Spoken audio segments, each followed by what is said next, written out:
9 નવેમ્બરથી ટેકાના ભાવે મગફળીની ખરીદીની શરૂઆત થઈ ગઈ છે ત્યારે ટેકાના ભાવે મગફળી લેવાઈ તો રહી છે પરંતુ માર્કેટિંગ યાર્ડોમાં શું થઈ રહ્યું છે શું તમે જાણો છો? એક વિડીયો સોશિયલ મીડિયામાં વાયરલ થયો છે, એક નહીં બે વિડીયા. જી હા, બે વિડીયા સોશિયલ મીડિયામાં વાયરલ થઈ રહ્યા છે અને એ છે જામનગરના હાપા માર્કેટ યાર્ડના. ખેડૂતોની મગફળી કઈ રીતે ખરીદવામાં આવી રહી છે એના વિશે ખેડૂતો જણાવી રહ્યા છે કે મગફળીમાં માત્ર મગફળીની પરત ઉપર માત્ર ધૂળ ચોટેલી છે અને મગફળીને રિજેક્ટ કરવામાં આવે છે. એટલું જ નહીં, મગફળીમાં સુયા મગફળીના ખેડૂતો હોય એ જાણે છે કે મગફળીના સુયા મગફળીમાં હોય છે, સુયા હોય તો પણ મગફળીને રિજેક્ટ કરવામાં આવે છે. ત્યારે એક ખાસ વાયરલ વિડીયો વિશે આપણે ચર્ચા કરવાની છે અને આ વાયરલ વિડીયોની હકીકત શું છે આજના ખાસ વિડીયોમાં આપણે જાણવાનું છે. નમસ્કાર, આપનું સ્વાગત છે BS9 TV ન્યૂઝ ઉપર અને હું છું આપની સાથે કાજલ સુવા. સર્વપ્રથમ તો એ વાયરલ વિડીયો ઉપર નજર કરીએ. ખેડૂતો કહી રહ્યા છે કે મગફળી જે છે માર્કેટ યાર્ડમાં લઈ આવવામાં આવે છે, ટેકાના ભાવે મગફળી વેચવા માટે ખેડૂતો આવે છે, સવારથી હેરાન થાય છે, મગફળી જોવામાં આવે છે અને પછી એ મગફળીને રિજેક્ટ કરી દેવામાં આવે છે અને કારણ એવું જણાવવામાં આવી રહ્યું છે કે મગફળી ઉપર ધૂળ ચોટેલી છે. સર્વપ્રથમ એ વિડીયો પર નજર કરીએ, ખેડૂતો શું કહી રહ્યા છે તે જાણીએ. સાથી મિત્રો, જય હિન્દ.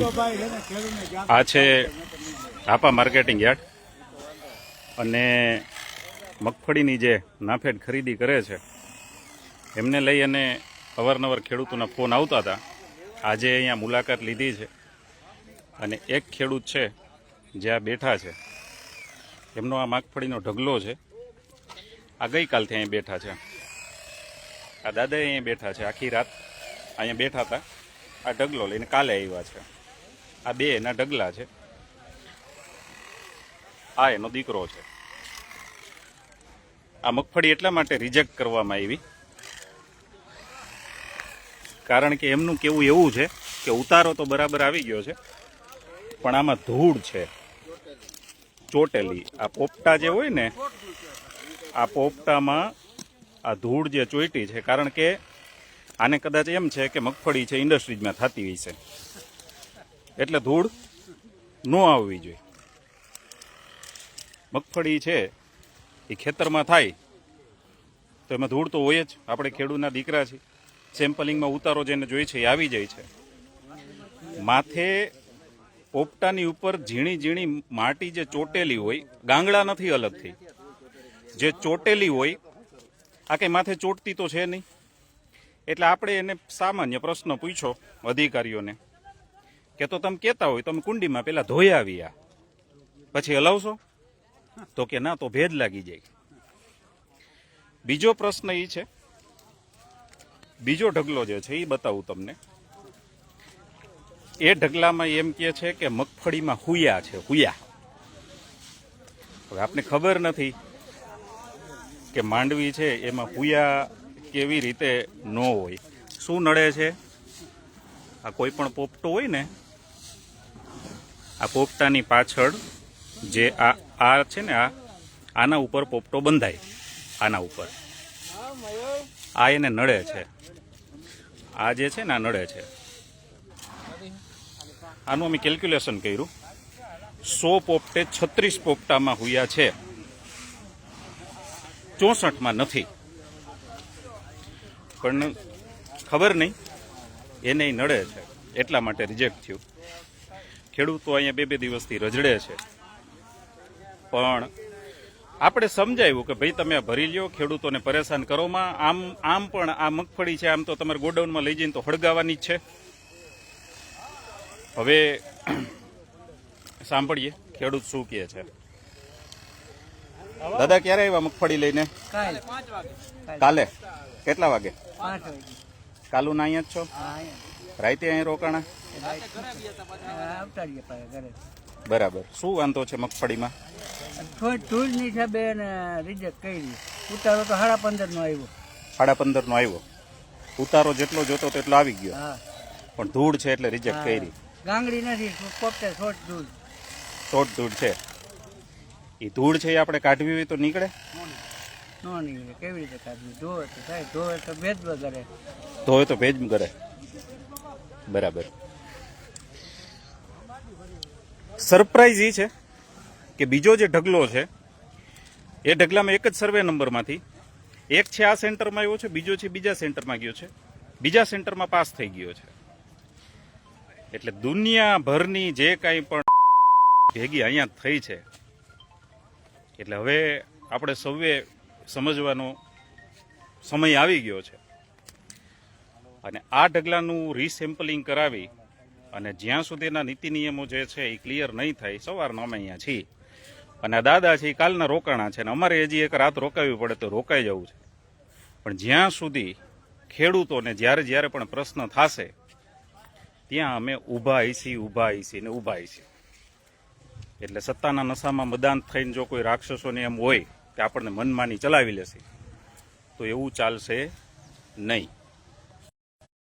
4-5 દિવસથી જે મગફળી નાફેડે ખરીદી ચાલુ કરી છે, એટલે અલગ અલગ વિસ્તારમાંથી અલગ અલગ સેન્ટરના ખેડૂતો જે કંઈ પણ હાલાકી ભોગવતો હોય એના ફોન અમને વારે વારે આવતા. એટલે આજ સવારથી હું અને વસરામભાઈ અલગ અલગ સેન્ટરની મુલાકાત લેવાનું નક્કી કર્યું. ત્યારે આપા માર્કેટિંગ યાર્ડમાં અમે 1-2 એવી વસ્તુઓ જોઈ કે અહીંયા જે 3-4 ખેડૂતો હતા એમના માંડવીના ઢગલા હતા એ રિજેક્ટ કરવામાં આવ્યા. એમની સાથે એક પછી એક જ્યારે વાત કરી તો એક ખેડૂતનો ગઈકાલે મગફળીનો ઢગલો રિજેક્ટ કરવામાં આવ્યો. એમનો ઉતારો છે એ બરાબર આવતો હતો અને એમના 7/12માં ઓકે લખી દીધું. જોખવા જ્યારે આવ્યા ત્યારે એને એમ કહીને રિજેક્ટ કરી દીધી કે તમારી જે મગફળી છે એની ઉપર ધૂળ ચોંટી છે. એટલે મને એ નથી સમજાતું કે જે મગફળી ધૂળમાં થાય એ મગફળીની ઉપર ધૂળ ન ચોંટી હોય તો શું સોનાનો વરખ હોય? એટલે કાં તો જે ડિઝાઇન બનાવવાવાળા છે એને ખેતરનો શેઢો નથી જોયો, કાંઈ એને ખેતી સાથે નાવા નીચોવાનો સંબંધ નથી, કાંઈ એને મગફળીના મની ખબર નથી, અને કાં પછી એને ખેડૂતોને હેરાન કરવા છે. આ સિવાય બીજું કંઈ કામ નથી. દાદાની ઉંમર 70 વર્ષની હતી. ગઈકાલના અહીંયા એમને ગોથલિયા ખાતા હતા, રાત્રે અહીંયા સૂતા હતા. ગઈકાલે એમની મગફળી રિજેક્ટ કરી, પાસ કર્યા પછી રિજેક્ટ કરી. બીજા એક ખેડૂત છે, એમની મગફળી એટલા માટે રિજેક્ટ કરી કે તમારો ઉતારો છે એ તો બરાબર આવે છે, પણ માંડવીમાં જે હુયા, આ જે હોય ને હુયા, આ જે તમને દેખાય છે આ હુયા છે. એટલે મેન વસરામભાઈ મુઠ્ઠી ભરીને અમે પેલા ગણ્યા વસરામભાઈ છે શું, એટલે 100 પોપટામાંથી અમે હુયા ગણ્યા તો 35 પોપટામાં હુયા હતા.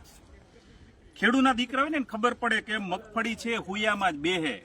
આ કઈ અદાણી કે અંબાણીની ફેક્ટરીમાં નથી બનતી, નથી કોઈ સીએનજીમાં બનતી. તો ત્યાર પછી એક ખેડૂત એવી વાત કરી ગઈકાલે જે હતી, એમની મગફળી રિજેક્ટ થયા પછી સાંજે 5:30-6 વાગે અહીંથી યાર્ડમાંથી એક વેપારી ખેડૂત પાસે આવીને એને એમ કહે છે, એને એવી સ્કીમ આપે છે કે તમારો 7/12 મને આપી દો અને તમારી માંડવીનો 1100 રૂપિયા લેખે ભાવ ભરી દો. જોજો લાજ શરમ વગરના આ શું આખી લાલિયાવાડી હાલે છે. આ જે નાફેડવાળા ખરીદી કરે છે એ આપને એમ સમજાતું કે ખેડૂત માટે કરે છે કે વેપારી માટે કરે છે. ખેડૂતની માંડવી છે રિજેક્ટ કરે છે, વેપારી અહીંયા આવીને એને એવી સ્કીમ આપે છે કે તમારા 7/12 મને આપી દો, 1100 રૂપિયા લેખે હું તમને ભાવ ભરી દઉં.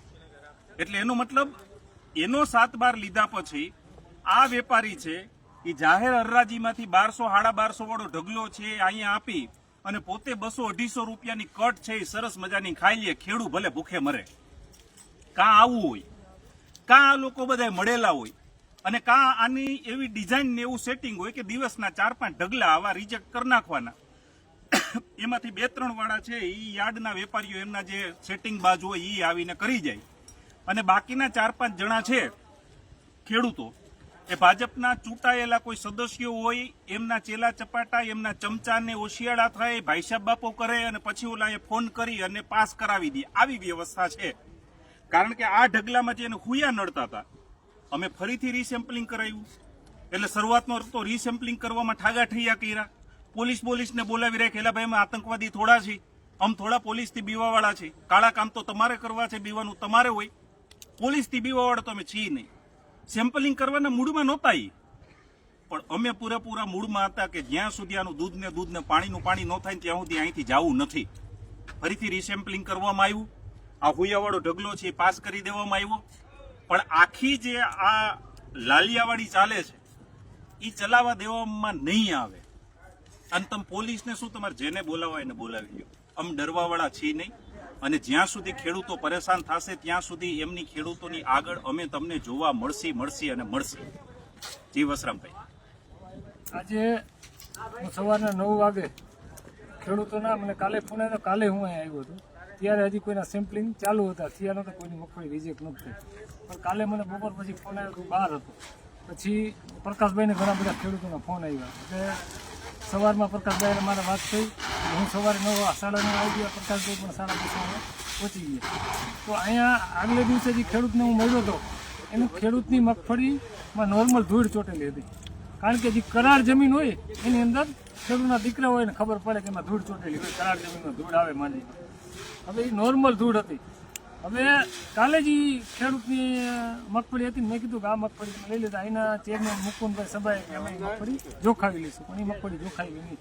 આજે અમે આવ્યા પાછા, સવારે પાછા ફોન આવ્યા તો બીજા ખેડૂત ભાઈ છે, ચાંગાણીભાઈ દરેના ખેડૂત છે, એની મગફળીમાં તકલીફ હતી. આ મગફળી છે ને એમાં મગફળીના હુયા હોય, હુયો થાય ને તો જ મગફળી થાય. ખેતી કરતા હોય ને ખબર હોય, આમાં લગભગ ખેતી કરતા નહીં હોય એટલે એવા બેસાડી દીધા છે, એને ખબર ન હોય. આ હુયો માંથી ડોગળી થાય ને એમાંથી પોપટો થાય. આ મગફળી એને કે આ હુયા છે ને એટલે તમારી મગફળી સેમ્પલ પાસ થઈ ગયું અને કે હુયાની હિસાબે તમારી મગફળી અમે નહીં ખરીદી. બરાબર, તો અમે આવ્યા અહીંયા, આ લોકોને ખબર પડી ગઈ એને પોલીસને બોલાવી દીધા. ભાઈ પોલીસને બોલાવો, અમારે લોકોના ન્યાય માટે આવ્યા છે, અમે ખેડૂતો માટે આવ્યા. અમે ખેડૂતના દીકરા છે, ખેડૂત છે, જગતનો બાપ છે, એ કોઈથી ડરે નહીં. એટલે અમે આ ખેડૂતને કીધું સેમ્પલિંગ કરો. એ કે ઓલા ખેડૂત 3 વાર કર્યું. ભાઈ 3 વાર 4 વાર કરો ને કે એમાં કાંઈ બગડી જાય છે. ચોથી વખત એનું સેમ્પલ કર્યું. પછી આ ખેડૂતનું સેમ્પલ પાછું કર્યું. આ ખેડૂતનું સેમ્પલ મંજૂર થઈ ગયું ને અત્યારે જોખાવાની એને હુકમ કરી દીધો છે, બાદ આપે. હવે વાત એ રહી કે ભાઈ કાલે ઓલા ખેડૂતનું જે એ જ મગફળી છે એનું સેમ્પલ એને ફેલ કર્યું શેના હિસાબે કે ધૂળના હિસાબે. બાકી એનું સેમ્પલ પાસ હતું. આમ ઉતારો એનો 15.5 હતો. ઉતારો ખરેખર જોઈ 14 નો. પણ એ જ વેપારી એક યાર્ડમાંથી આવીને એને કીધું ભાઈ મને આ 1100 ની હું 1150 ભરી દઉં. મને એ કે તમારે હાથ બાર દેવા પડે, આ મગફળી લઈ લો, હું બીજી મગફળી એમાં નાખી દઉં. સરકારે ભાવ નક્કી કર્યા 1452 રૂપિયા. એટલે વચ્ચેના 300 રૂપિયાનો ગાળો એને અહીંયા ટૂંકમાં એવી ડિઝાઇન બનાવેલી છે. અહીંયા જે ખરીદનાર હોય એને એમાંથી જેટલા મળતા હોય એ આખી ડિઝાઇન બનાવેલી છે. અને કાંઈ એવું હોય કારણ કે આ ખેડૂતને એ ભાજપના જે મોટા નેતાઓ છે એના ચમચાઓને ફોન કરે અને એ ચમચો એનો આને કહે કે ભાઈ મગફળી અમારી લેવરાવી લઈએ. પછી દરેક ચૂંટણી કે જોયું ને મેં તેથી તારી મગફળી લેવરાવી લીધી હતી. હવે એ મગફળી ન લેવાનું કારણ એ કે આવા રોજ 5-10 જણાને આખા 60-70-80 ખેડૂત લઈને આવે એટલે 5-10 જણાના સેમ્પલ આવી રીતે મગફળી સેમ્પલ પાસ થઈ ગયા હોય એને નોર્મલ મુદ્દાની અંદર રિજેક્ટ કરવા અને એ પછી એના મળતિયાઓ વેપારી દ્વારા કે કાં અથવા તો એના ચમચાઓ દ્વારા ફોન કરાવીને મગફળી લેવાની. અને યાર્ડવાળો પાછો અહીંયા મગફળી લઈ લઈએ અને આનામાં હાથ બારમાં નખવીને કે ભાઈ તારા ખેડૂતના પૈસા જ્યારે તારા હાથ બારમાં જમા થઈ જાય ત્યારે તું મને આપી દીધી. હવે આવું મોટું આખું સ્કેમ ચાલે છે. સરકારને હું કહું છું કે આ વર્ષે તમે 200 મણ મગફળી લેવાની જગ્યાએ ગયા વખતે 125માંથી 200 કરી. હું રાઘોજીભાઈનો આભાર માનું છું કે એને 100માંથી 200 મણ કરાવી હતી. પણ આ 200 મણમાંથી આ વખતે ખેડૂતોનું બહુ મોટા ભાઈ મગફળીનું 300 મણ કરવાની વાત હતી. પણ આ નવા ભાઈ કૃષિ મંત્રી આવ્યા એને 200માંથી 125 મણ માંડવી કરવી. 75 માંડવી ખેડૂતની ઓછી કરવાથી ખેડૂતને 400 થી 500 રૂપિયા મને હિસાબ કરો ને તો એના હારી હાણતરીથી 40,000 રૂપિયાનું નુકસાન આવે.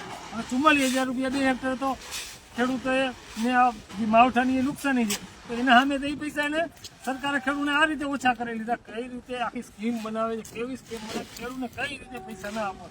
એ આ વખતે પણ જામનગર જિલ્લામાં કપાસમાં નુકસાની થઈ એના 44,000 રૂપિયા આપ્યા હતા. તો આ વર્ષ હાવ આખા સૌરાષ્ટ્રમાં ખતમ થઈ ગયું છે, કાંઈ છે જ નહીં. મગફળી જેની હવે જે મગફળી આવશે પલ્લેલી એમાં તો 4-12 વીઘે 6-7 ચારો પલ્લી ગયો છે.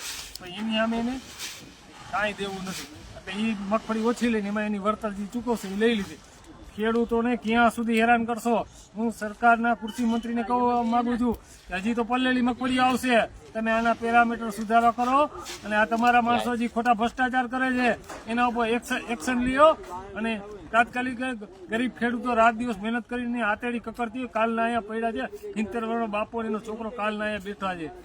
આ કેટલા દી આવું સહન કરાવશો ખેડૂતને? 10,000 રૂપિયાનો ખર્ચો થાય અહીંથી આવવા જવાનો, પાછું શું ખેડૂત ભરી જાય?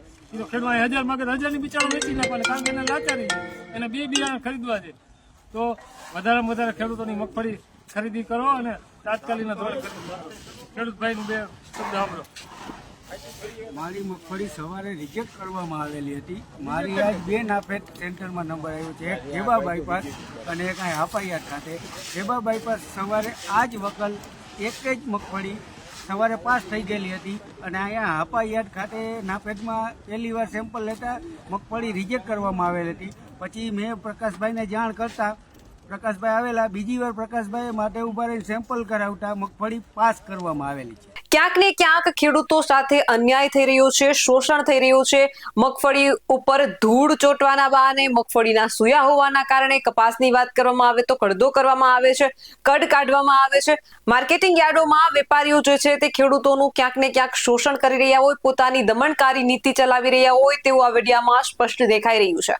આવા જ વધુ અહેવાલ સાથે મળતા રહીશું. તમે અમારી યુટ્યુબ ચેનલને સબસ્ક્રાઇબ કરવાનું અને ફેસબુક અને ઇન્સ્ટાગ્રામ પર અમને ફોલો કરવાનું ચૂકશો નહીં. બાકી અવનવી અપડેટ મેળવવા માટે આપ જોતા રહો BS9 TV ન્યૂઝ.